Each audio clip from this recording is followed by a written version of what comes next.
Assalamualaikum warahmatullahi wabarakatuh, teman-teman. Berjumpa lagi dengan saya ya di Arfan Saputra channel yang membahas sharing tentang BLT atau bantuan langsung tunai. Nah, buat kalian yang ingin mendapatkan informasi terbaru, pantangin terus channel ini ya, teman-teman. Nah, di sini saya akan membahas sharing tentang bantuan Kube dari Kemensos ya, teman-teman.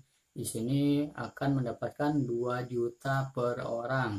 Nah, bagaimana cara mendapatkannya, bagaimana cara daftarnya, dan apa saja syaratnya, kalian simak video ini sampai selesai.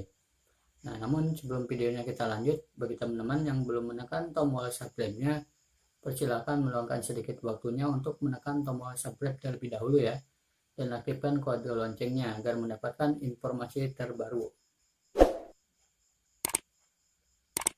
Oke, terima kasih bagi teman-teman yang sudah mengklik tombol subscribe-nya. Semoga berkah. Amin ya Allah ya Robbal Alamin.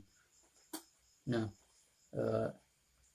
Kemensos memberikan bantuan usaha ekonomi produktif ya teman-teman, yaitu sebesar 2 juta per orang kepada KPM atau kepada penerima manfaat yang gabung dalam kelompok usaha bersama atau KUBE ya. Menteri Sosial Juliari Batubara mengatakan, melalui KUBE, anggota kelompok yang merupakan keluarga miskin dapat berjejaring dan mengembangkan potensi untuk meningkatkan pendapatan keluarga. Dengan demikian, KUBE dapat menjadi saluran yang tepat untuk menyasar masyarakat Indonesia yang paling terdampak pandemi COVID-19. Nah, pandemi COVID-19 ini berdampak cukup besar ya teman-teman, tidak hanya pada sektor kesehatan, namun juga sektor ekonomi. Beragam bantuan sosial pemerintah diharapkan dapat membantu ketahanan ekonomi keluarga prasejahtera, agar mereka dapat melalui kondisi yang sulit seperti ini, katanya. Nah, jadi seperti itu ya teman-teman. Jumlah bantuan usaha ekonomi produktif kepada setiap KUBE ditentukan berdasarkan jumlah anggota KUBE tersebut ya teman-teman. Nah, perhitungannya bagaimana?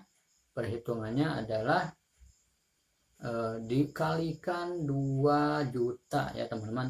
Nah, jadi jika setiap satu kelompok KUBE ada 10 orang, maka dapat bantuannya adalah sebesar 20 juta per kelompok ya teman-teman.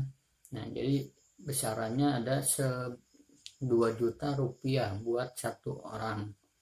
Nah, jadi minimal maksimalnya satu kelompok ada 10 orang ya teman-teman.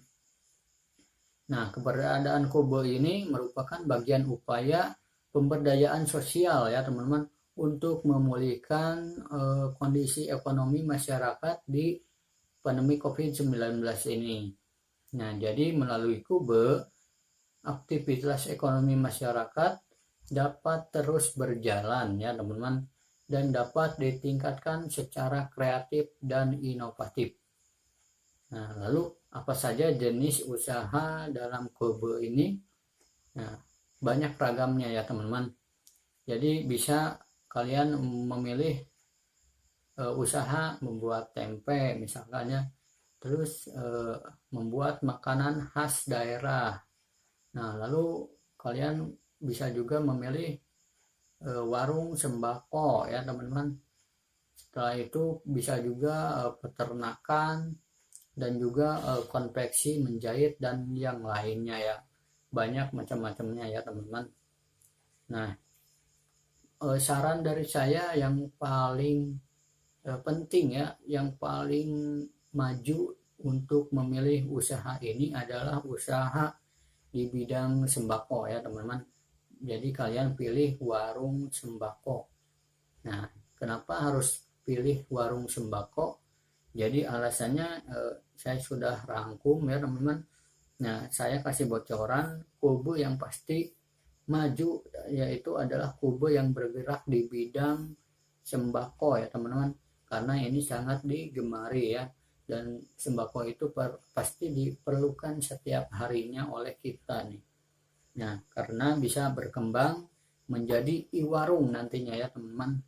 Nah, dan melayani KPM sembako KKS. Nah, yang menerima uang 200.000 itu ya teman-teman, kan biasanya digesek tuh di agen-agen tertentu ya. Nah, jadi kalian juga bisa menjadi sarana untuk melayani para KPM KKS yang mendapatkan bantuan sembako itu. Jadi kalian mengadakan sembako, lalu uangnya bisa buat kalian juga ya teman-teman. Nah, di situ ada keuntungannya buat KPM penerima Kube ya. Nah, jadi penerima bantuan Kube juga penerima manfaat program sembako ya teman-teman.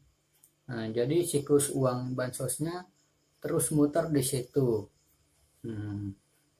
Jadi istilahnya dari KPM untuk KPM. Ya. Sampai di sini ada yang belum paham ya teman-teman? Atau sudah mengerti semuanya? Saya harapkan sudah mengerti ya. Nah, di sini juga ada peran pendamping ya teman-teman. Sama seperti halnya pendamping PKH. Nah, tugasnya mulai dari pendirian sampai dengan pelaksanaannya teman-teman. Nah, pendamping akan membimbing dan mengarahkan anggota ke dalam anggota Kube ya, ke dalam merencanakan, melaksanakan dan mengevaluasi usaha secara bersama-sama. Nah, jadi ada evaluasinya, kita berbenah nih apa yang kurang dan apa yang belum ada ya teman-teman. Jadi kalian bisa saling melengkapi dari anggota satu yang lainnya ya, saling tukar pendapat seperti itu. Nah, caranya bagaimana untuk mendapatkan bantuan ini? Kalian tinggal musyawarah saja ya teman-teman pada anggota KPM itu. Nah, jumlahnya tidak lebih dari 10 orang ya teman-teman. Nah, setelah itu kalian harus memilih jenis usaha yang akan didirikan ya teman-teman. Nah, pastikan kalian memilih jenis usaha warung sembako ya. Namun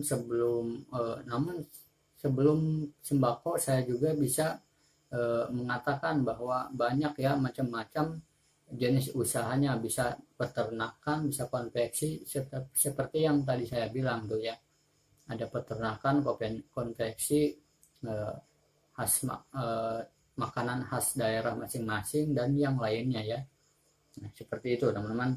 Lalu kalau bisa memilih warung itu kan bisa juga ada kelebihannya ya teman-teman, bisa untuk pengisian token listrik, beli pulsa dan yang lainnya ya, seperti transfer, tarik tunai dan yang lainnya. Nah, seperti itu. Jadi caranya sangat mudah ya teman-teman. Kalian tinggal bermusyawarah saja pada ibu-ibu ataupun anggota KPM ya. Nah, untuk mendirikan jenis usaha ini lumayan ya teman-teman. Ini akan mendapatkan 2 juta rupiah per orangnya. Itu saja yang dapat saya sampaikan. Jika belum paham, silakan kalian putar ulang video ini atau komen di bawah ya teman-teman. Nah, sampai jumpa di video selanjutnya. Wassalamualaikum warahmatullahi wabarakatuh.